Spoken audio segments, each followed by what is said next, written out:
అందరికీ శుభోదయం. ఇప్పుడు మనం సౌందర్యలహరిలో 8వ శ్లోకంలోకి వచ్చేసాము. సుధా సింధూర్मध्ये సురవిటపి వాటి పరివృతే మణిద్వీపే నీపోపవనవతి చింతామణిగృహే శివాకారే మంచే పరమశివ పర్యంక నిలయాం భజంతి త్వాం ధన్యః కతిచన చిదానందలహరి. లౌకిక ప్రయోజనంలో అయితే ఈ శ్లోకాన్ని 12 రోజుల పాటు 1000 మార్లు జపించిన అత్యంత అద్భుతమైన ఫలితాలు కలుగుతాయి. కారాగారం నుంచి విముక్తి. ఇంకా ఆధ్యాత్మిక మార్గంలో అయితే బంధ విమోచనం. ఈ సంసారంలో ఎన్నో జన్మలు ఎత్తాలి, ఎన్నో జన్మలు అక్క చెల్లెలు అమ్మ నాన్న పిల్లలు ఈ అన్ని రకాల బంధాల నుంచి విముక్తి కలిగి అమ్మవారి యొక్క ఐక్యం అవుతుందన్నమాట. ఈ శ్లోకము ఆధ్యాత్మిక ప్రయోజనం వల్ల కలిగేటువంటి ఫలితం.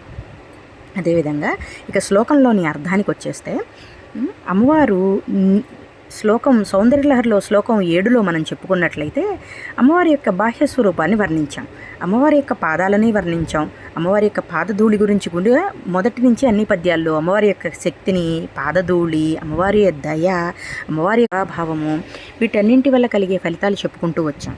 ఇక ఈ శ్లోకంలో వచ్చేసరికి అమ్మవారి యొక్క అడ్రస్ ఎక్కడుంటుంది తల్లి, అసలు అమ్మవారు ఎక్కడుంటుంది అంటే అమ్మవారు మణిమయమైనటువంటి మణిద్వీపము అనేటువంటి ఒక ఐలాండ్లో పాల సముద్రంలో చుట్టూ బంగారపు వృక్షాలతో, దేవతా వృక్షాలతో అనగా పారిజాతము, తులసి ఇలా అన్ని రకాల హరిచందనము దేవతా వృక్షాలతో నిర్మించినటువంటి ప్లేస్లో చింతామణితో నిర్మింపబడినటువంటి గృహంలో చుట్టూ కడిమి చెట్ల తోటలో చింతామణి గృహమునందు అమ్మవారు పరమశివుడైనటువంటి ఎప్పుడూ పరమశివుడిని రమిస్తూ అతని యొక్క జ్ఞానాన్ని అందిపుచ్చుకుంటూ అతని యొక్క వామభాగం మీద శివాకారే మంచే అనగా అర్థమేమనగా పరమేశ్వరుడి యొక్క ఎడమతడు వైపు అమ్మవారు ఎప్పుడు కూర్చొని నిరంతరము జ్ఞానానంద స్వరూపిణిగా మన కంటికి సాక్షాత్కరించు అమ్మా అని ఈ శ్లోకాన్ని భగవత్పాదులు వారు రచించారు.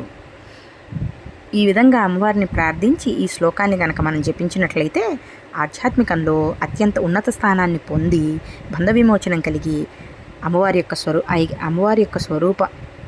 యొక్క ఐక్యం పొందుతాము. లౌకిక ప్రయోజనంలో కారాగార విముక్తి, బంధ విముక్తి, నీలాపనిందల నుంచి విముక్తి కలుగుతుంది.